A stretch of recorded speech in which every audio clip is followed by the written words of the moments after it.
ঈশ্বর লতাপাতাকে দাঁড়িয়ে থাকার শক্তি দেননি। ঈশ্বর এই শক্তি দিয়েছেন বৃক্ষকে। এই লতাপাতা বৃক্ষের সাহায্যে দাঁড়িয়ে থাকে, তাতেই বিকশিত হয়। এবার এই লতাপাতা দুই ধরনের হয়। প্রথম সে যে এই বৃক্ষতে বিকশিত হয়, ফুল ফুটিয়ে তোলে, নিজেকেও সুন্দর বানায়, বৃক্ষকেও সুন্দর বানিয়ে তোলে। দ্বিতীয় সে যে বৃক্ষকে পুরোপুরি শুকিয়ে দেয়, তার প্রাণ শক্তি তার থেকে কেড়ে নেয়, আর শেষে নিজেও ধ্বংস হয়ে যায়। তাই মনে রাখবেন, যে ব্যক্তি সবসময় আপনার সাথে থাকে, সবসময় আপনার সম্বল হয়ে থাকে, সবসময় সে আপনাকে সাহায্য করে, আর যদি আপনি তার সাথে ছলনা করেন, আপনার অন্ত নিশ্চিত। এরকম কখনো করবেন না। সেই ব্যক্তিকে ভালোবাসা দিন, সম্মান দিন, আর আমার সাথে প্রসন্ন হয়ে বলুন, রাধা রাধা। ভাগ্য, কত সুন্দর শব্দ এই ভাগ্য, কিন্তু যতটা সুন্দর ঠিক ততটাই রহস্যময় এই শব্দ। কখন কি হবে কেউ জানে না। লোকে বলে যে ভাগ্যে যা লেখা আছে তার চেয়ে বেশি কিছুই পাওয়া যায় না, তার চেয়ে কমও কিছুই পাওয়া যায় না। নিয়তির যা রচনা তা কখনো মোছা যায় না। কিন্তু কেউ এইটা বোঝে না যে নিয়তি আপনার কর্মের দ্বারা বদলায়। যদি আপনি শুভ চিন্তা করেন, শুভ কর্ম করেন, তাহলে নিয়তি আপনার সাথে খারাপ কিছু হতেই দেবে না। কখনো আকাশে পাখিদের দেখুন, তারা কখনো ভাগ্যের উপর নির্ভরশীল হয় না। যতই ঝড় আসুক, যতই তীব্র হাওয়া দিক, ঘুরতে থাকে, একটা জিনিস জড়ো করে নিজের সৌভাগ্য, নিজের বাসা নিজেই তৈরি করে। নিজের সন্তানের জন্ম দেয়, তাকে লালন পালন করে, নিজেই তাকে উড়তে শেখায়, কখনোই ভাগ্যের উপরে নির্ভরশীল হয় না সে। এই বিষয়টা আমাদেরও শিখতে হবে। তাই মনে রাখবেন, আপনার ভাগ্য নিয়তির লিখন নয়। আপনার ভাগ্য তাই যেটা আপনি দিনের পর দিন আপনি নিজেই লেখেন। কিছু নিজে পরিশ্রম করে, কিছু নিজের ভাবনার জোরে। রাধা রাধা। বহুবার আমরা জীবনে নিরাশ হয়ে পড়ি, এই ভেবে যে নিরন্তর চেষ্টা করার পরেও আমাদের নিজেদের লক্ষ্য প্রাপ্ত হচ্ছে না। আমরা বুঝতেই পারি না এটা কি হচ্ছে। অনেকবার এরকম মনে হয় যে সেই লক্ষ্য যা আমরা চাইছি, সেই স্বপ্ন যা আমরা দেখেছি, যার জন্য আমরা নিরন্তর চেষ্টা করেছি, আমরা হয়তো তার যোগ্যই নই। ওই লক্ষ্যই আমাদের জন্য সঠিক নয়। আমাদের মনোবল ভেঙে যায়, আর তা হলো অত্যন্ত কঠিন এক পরিস্থিতি। কিন্তু সেই সময় কি করা যেতে পারে? আপনাকে একটা উদাহরণ দিয়ে বোঝাই। কখনো কোনো বৃক্ষকে দেখেছেন? সেও অনেক কঠিন পরিস্থিতির সম্মুখীন হয়, যেমন পাতা ঝরার সময়। এই সময় এলেও বৃক্ষ হার মানে না। সে নিজের পাতা ও ফুল বদলে ফেলে, কিন্তু শিকড় কখনো বদলায় না। সে তখন অটল থাকে। আর এই সময় চলে গেলেই বৃক্ষকে দেখুন, আবার ফুলে ফলে পরিপূর্ণ হয়ে ওঠে। এইভাবে আপনিও জীবনে নিরন্তর চেষ্টা করতে থাকুন। তাও আপনি সাফল্য না পেলে নিজের পথ বদলে ফেলুন, কিন্তু সামনে এগোতে থাকুন, নিরন্তর চেষ্টা করতে থাকুন। কোনো না কোনো রাস্তা দিয়ে, কোনো না কোনোভাবে আপনি পৌঁছে গেলে আপনি জানতে পারবেন আপনার সাফল্য আপনার জন্যই অপেক্ষা করছিল। রাধা রাধা। এই জীবনে মানুষ শুধু তিনটি জিনিসের পেছনে ছোটে: ছায়া অর্থাৎ সঙ্গী, সম্মান; কায়া অর্থাৎ সুন্দর বলিষ্ঠ শরীর; আর তৃতীয় হল মায়া অর্থাৎ ঐশ্বর্য। এবার অবাক করার মতো বিষয় হল, সময় এলে পরে এই তিনটি বস্তুই সবার আগে আপনাকে ত্যাগ করে। অন্ধকারে ছায়া আপনাকে ত্যাগ করে, বার্ধক্যে কায়া আপনাকে ত্যাগ করে, আর অন্তিম সময়ে মায়াও আপনাকে ত্যাগ করে। এগুলো কিছুই কাজে আসে না যার পেছনে আপনি সারা জীবন দৌড়েই যাচ্ছিলেন। যদি কিছু কাজে লাগে তা হলো আপনার প্রেমপূর্ণ ব্যবহার যা আপনি সংসারকে দিয়েছেন। এ হলো সেই প্রেম যা অন্ধকারে প্রদীপ হয়ে আপনাকে আলো দেবে। এ হলো সেই প্রেম যা বার্ধক্যে হাত রূপে আপনাকে শক্তি দেবে, সহায়তা করবে। আর যখন আপনার কাছে অর্থ থাকবে না, তখন এই প্রেমই আপনাকে সামর্থ্য যোগাবে। জীবনে যদি কিছু উপার্জন করতে চান, তাহলে শুধু প্রেম উপার্জন করুন। যদি আপনিও আমার মতো দূরের কথা ভাবতে চান, তাহলে শুধুমাত্র প্রেম উপার্জন করুন। আর এখন এই প্রেম ভাব নিয়েই বলুন, রাধা রাধা। সাফল্য কে না চান? সাফল্য লাভ করার, শিখরে পৌঁছানোর আলাদাই একটা আনন্দ রয়েছে। আর আপনজনদেরও কে না চান? প্রত্যেক মানুষ চান যেন জীবনে তার কোনো আপনজন থাকে, যারা সবসময় তাদের সাথে থাকবে। কারণ আপনজনের সাথেই তো সাফল্যের আনন্দ সব থেকে বেশি পাওয়া যায়।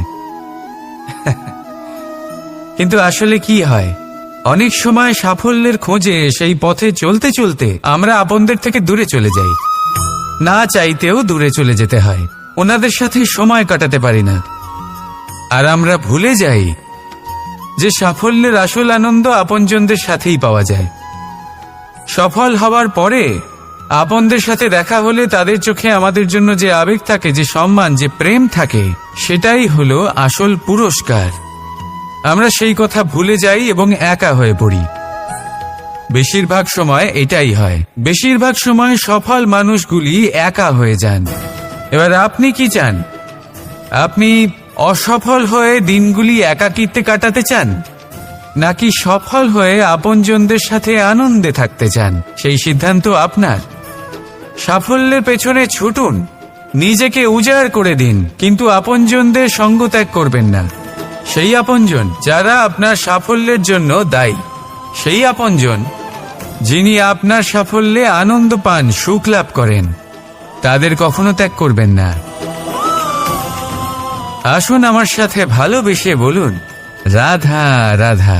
জীবন, এই জীবনের সত্য কি? জন্ম, যেখান থেকে জীবন আরম্ভ হয়, নাকি সমাপ্তি? মৃত্যু, যেখানে জীবন শেষ হয়ে যায়। জীবনের সত্য এটা নয়, সব কিছু এটা নয়। ভালো করে ভেবে দেখলে কিছুই যায় আসে না যে আপনার জন্ম কোথায় হয়েছে, কিভাবে হয়েছে। এতেও কিছু যায় আসে না যে আপনার মৃত্যু কোথায় হবে, কিভাবে হবে।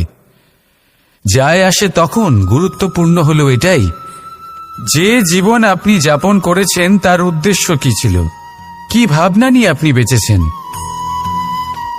এখন যদি আপনি এমন কিছু করেন যার দ্বারা এই সংসার আপনার থেকে জীবন যাপনের প্রেরণা পেতে পারে, মৃত্যুর পরেও আপনার কর্ম দেখে তা স্মরণ করে জীবনে বাঁচতে শেখেন, তাহলে তার তাৎপর্য হলো আপনি নিজের কর্মের দ্বারা, নির্বাচনের দ্বারা অমর হয়ে গেছেন।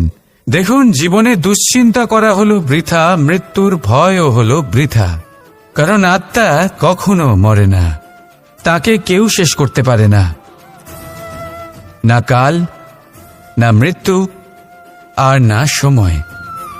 যদি এমন কিছু থাকে যা আপনার আত্মাকে শেষ করে দিতে পারে, তাহলে তা আপনারই নিজের দুষ্কর্ম।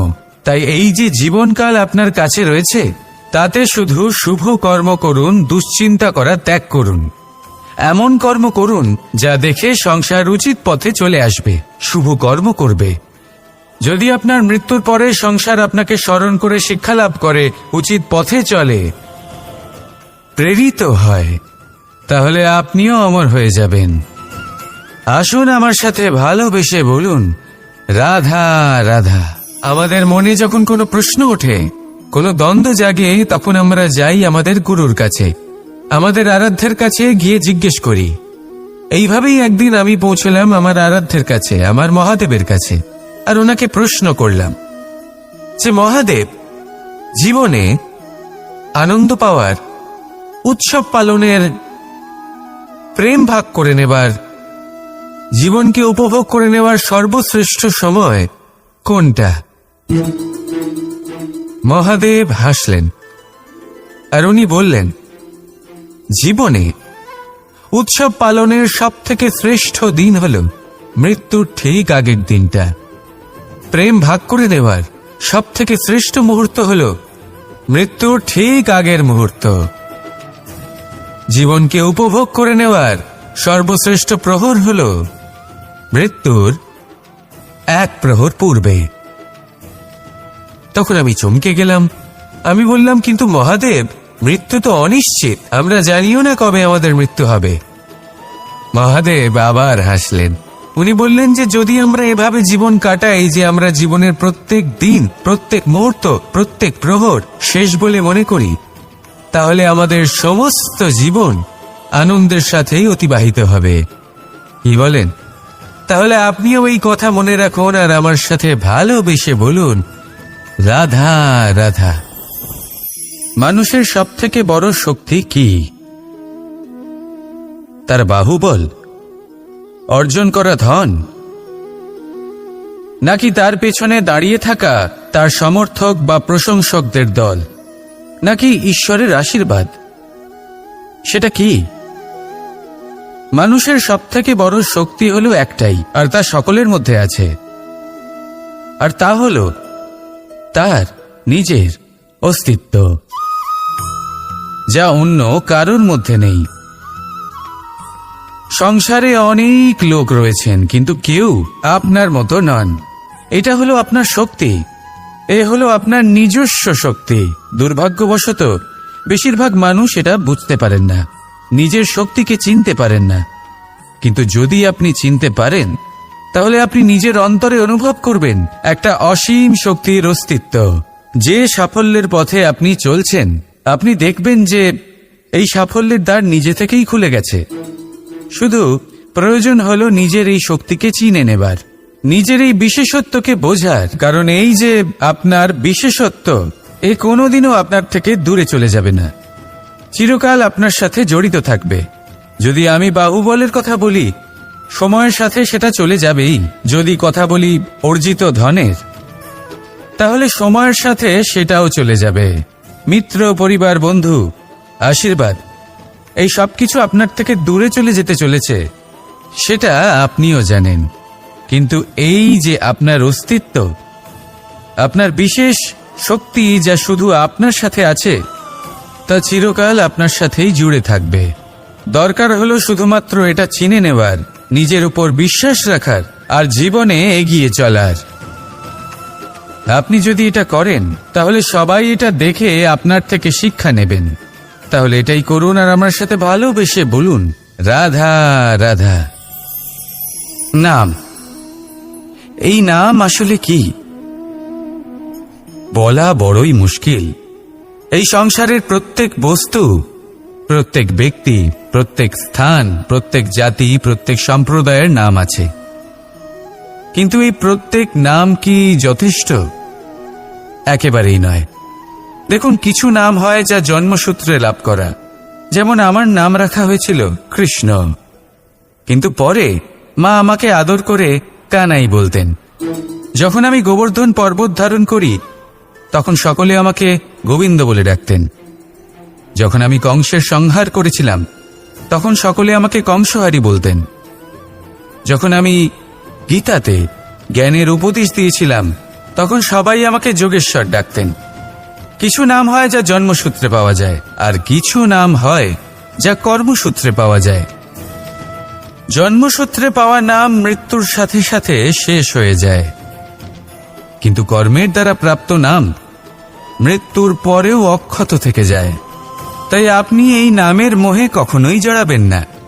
শুধু কর্ম করতে থাকুন, তাহলেই এই মন আনন্দিত হয়ে উঠবে। আসুন আর আমার সাথে ভালোবেসে বলুন, রাধা রাধা। এই সংসারে সবচেয়ে বড় পাপ কি হতে পারে? কেউ বলবেন অসত্য, কেউ বলবেন ছলনা, আবার কেউ বলবেন লালসা। না, সংসারে সবচেয়ে বড় পাপ হল নারী জাতির অসম্মান। নারীর মান ভঙ্গ করা। কারণ এই অপরাধ কেবল নারীর শরীরকেই নয়, বরং তার মন আর আত্মাকেও আহত করে থাকে। তাহলে এবার প্রশ্ন হলো, যে এই অপরাধ করেছে তাকে কি শাস্তি দেওয়া উচিত? কেউ বলবেন শারীরিক যন্ত্রণা, আর কেউ বলবেন মৃত্যুদণ্ড। কিন্তু এই অপরাধের শাস্তি নির্ধারণ করার আগে এটা জানার কি কোনো প্রয়োজন নেই যে অপরাধী আসলে কে? এখন আপনি বলবেন সহজ ব্যাপার, সেই পুরুষ যে নারীর মান ভঙ্গ করেছে। কিন্তু এ কি সম্পূর্ণ সত্যি? নিজের অপমানের জন্য, নিজের সম্মানকে নিজেই হারানোর জন্য কখনো নারী কি নিজে দায়ী হতে পারে না? ভেবে দেখুন, সম্মানহানির থেকে বাঁচার জন্য সর্বপ্রথম সম্মানের সীমার উপর নজর দেওয়া প্রয়োজন। রাবণ সীতার হরণ এই জন্যই করতে পেরেছিলেন কারণ সীতা নিজের বোকামোর জন্য রাবণের সেই সীমা উল্লঙ্ঘন করা সহজ করে দিয়েছিলেন। কিন্তু অশোক বাটিকাতে সেই সীতাকেই রাবণ স্পর্শ পর্যন্ত করতে পারেননি, কারণ সে রাবণ আর তার মাঝখানে ঘাস দিয়ে একটা ছোট রেখা বানিয়ে দিয়েছিলেন। জীবনে না বলতে শিখুন। যদি কেউ আপনার সম্মানের সীমা পার করতে চেষ্টা করে তাহলে তাকে সেখানেই আটকাতে শিখুন। আপনার ওপরে ওঠা প্রথম হাত, প্রথম কটাক্ষ ওইখানেই আটকাতে শিখে নিন। তখন কোনো পুরুষের সাহস হবে না আপনাকে আবার অপমান করতে চেষ্টা করার। কারণ নারী জননী, পূজনীয়। তাই নিজেকে দুর্বল মনে করে আপনি অপরাধী হবেন না। রাধা রাধা, এই হিরেটা দেখতে পাচ্ছেন আপনি? লক্ষ কোটি বছর ধরে পৃথিবীর গর্ভে থাকার পরে এটা এতটা শক্ত হয়ে ওঠে।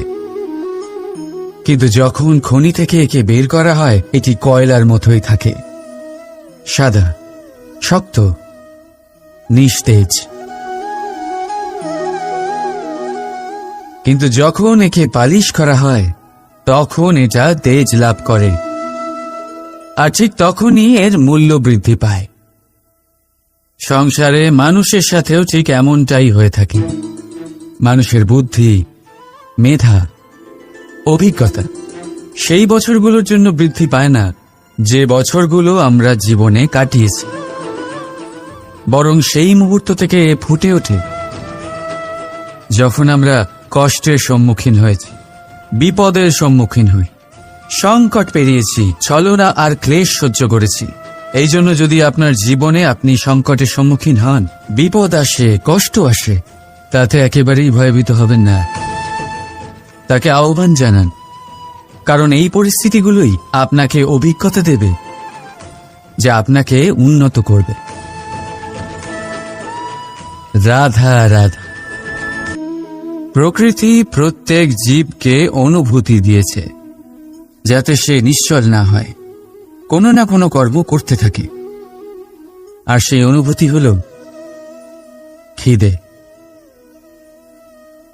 পশু, পক্ষী, প্রাণী পরিশ্রম করতে থাকে নিজের খিদে মেটানোর জন্য।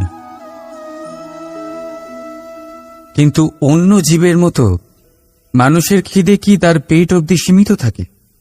পেটের খিদে মেটাতে মেটাতে কখন যে এই খিদে মন আর মায়ার তৃষ্ণায় রূপান্তরিত হয় আমরা বুঝতেই পারি না। আর বেশিরভাগ ক্ষেত্রে এই তৃষ্ণা অর্থ সংগ্রহ করা অবধি সীমিত থাকে। নিজের জীবন ধারণ ছেড়ে কার জন্য এই অর্থ সংগ্রহ করছেন আপনি? আগামী প্রজন্মের জন্য। বড়ই বিচিত্র, তাই না? নিজের জীবন ধারণ ছেড়ে অর্থ সংগ্রহ করতে করতে নিজের জীবনের সুখ বিসর্জন দিচ্ছেন, আর আগামী প্রজন্মকে কাজ করার থেকেও আটকাচ্ছেন। পুত্র যখন কুপুত্র তখন কেন অর্থ সঞ্চয়? পুত্র যখন সুপুত্র তখন কেন অর্থ সঞ্চয়? নিজের সন্তানকে সংস্কার দিন, অর্থ নয়। যদি সন্তান সংস্কারী হয় তখন সে নিজের এক সংসার তৈরি করবে। যদি সংস্কারহীন হয় তাহলে আপনার বানানো সংসার এমনি সে ভেঙে দেবে। জীবনে যদি কিছু সঞ্চয় করতে হয় তাহলে জ্ঞান সঞ্চয় করুন, প্রেম সঞ্চয় করুন, আর আমার সাথে ভালোবেসে বলুন রাধা রাধা। জীবনকে রথ বলা হয়, কিন্তু কেন? এখন আপনি বলবেন এই জন্য কারণ জীবনও ঠিক রথের মতোই চলতে থাকে। কিন্তু আপনি কখনো এই রথকে বোঝার চেষ্টা করেছেন? এই রথে সামনে ঘোড়া থাকে আর পিছনে চাকা। এই ঘোড়া হলো আপনার কর্ম, আর এই চাকা কর্মফল। এই ঘোড়া যেখানেই যায় রথের চাকাগুলি সেখানেই এগোতে থাকে। যদি আপনার ঘোড়া অর্থাৎ আপনার কর্ম শুভ সহজ পথে চলে তাহলে আপনার যাত্রাও আনন্দময় হবে। যদি কুকর্মের খারাপ পথে চলেন তাহলে আপনার যাত্রা খানা খন্দ দিয়ে ভরে যাবে। আপনার কর্মগুলিকে ঘোড়ার মতো নিয়ন্ত্রণে রাখুন, ফলের চাকা সর্বদাই আপনাকে মধুর পরিণামই দেবে। রাধা রাধা। বলুন শ্রেষ্ঠ কে? রেশমের সুতো যিনি তৈরি করেন, নাকি তিনি যিনি এই সুতো দিয়ে বস্ত্র তৈরি করেন? নিশ্চিতভাবে যিনি বস্ত্র বানান। এবারে বলুন শ্রেষ্ঠ কে? নদী তটে মাটি ছড়িয়ে রেখে দেয় যে বান, নাকি সেই মাটি একত্রিত করে তাই দিয়ে যিনি মূর্তি বানান সেই মূর্তিকার? নিশ্চিতভাবেই মূর্তিকার। এবারে বলুন শ্রেষ্ঠ কে? দেবতা আর দানবের সেই দল যারা অমৃত পাওয়ার জন্য এই সংসারে হলাহল ছড়িয়ে দিয়েছে, নাকি মহাদেব যিনি এই হলাহল নিজে পান করে নিজের কণ্ঠে ধারণ করেন? নিশ্চিতভাবেই মহাদেব সর্বশ্রেষ্ঠ।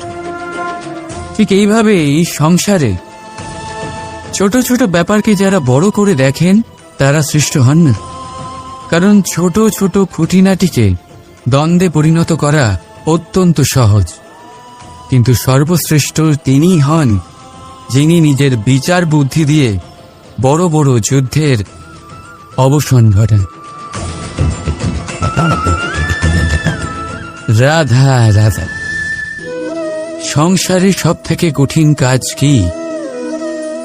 কেউ বলবেন পর্বত আরোহণ করা, কেউ বলবেন সাঁতার কাটা, কেউ বলবেন আকাশে ওড়া। কিন্তু বাস্তবে সত্যি কি এগুলি কঠিন? আসলে যদি দেখা যায় তো এগুলি কিছুটা আলাদা। যে কাজ আমরা করতে অভ্যস্ত নই আমরা তাকে কঠিন ভেবে নিই। যেমন সাঁতার কাটা আলাদা, পাহাড়ে ওঠার কলা আলাদা, আকাশে ওড়ার কলা আলাদা। যেমন কিছু মানুষ গণিত আর বিজ্ঞানকে কঠিন ভেবে নেয়, কিন্তু বাস্তবে এটা সাহিত্যের থেকে কিছুটা ভিন্ন, কঠিন নয়। দেখুন, এই সংসারে কঠিন কিছুই নেই, শুধু একে অপরের থেকে কিছুটা ভিন্ন। যেমন কোনো মানুষ হন, সম্পর্ক হোক, কারোর চিন্তাধারা বা বিচার বুদ্ধি হোক, কখনো কখনো আমরা বুঝতে পারি না, কারণ আমাদের চিন্তাধারা ও বিচার বুদ্ধির থেকে সেগুলি আলাদা। কিন্তু যদি এটা বুঝে নেওয়া যায় যে সেটা কঠিন নয়, একটু ভিন্ন মাত্র, তাহলে অনেক সম্পর্ক বাঁচানো যেতে পারে। রাধা রাধা। আপনি কখনো কোনো পাখি দেখেছেন? তীব্র বায়ু, ভয়ানক বর্ষা, হিংস্র জীব একাধিকবার তাদের বাসা নষ্ট করে দেয়, কিন্তু তাও সে ঝড়ের সাথে ঝগড়া করে না। সে কখনো বর্ষাকে হিংসে করে না, আর না সে হিংস্র পশুদের ওপর প্রতিশোধ নেয়। সে শুধু স্থান পরিবর্তন করে, অন্য কোনো শক্ত ডালে আবার নিজের বাসা বানাতে উদ্যোগী হয়, আর তারপর সফল হয়ে নিজের পরিবার প্রতিষ্ঠা করে। আর তারপর কিছু মাসের মধ্যেই তার ছোট সন্তানদের আকাশে ডানা মেলে উড়তে দেখা যায়। অন্যদিকে একটি সাপ প্রহারের প্রতিশোধ নেওয়ার উদ্দেশ্যে মানুষের বসতিতে প্রবেশ করে, আর শেষে সে নিজেই মারা যায়।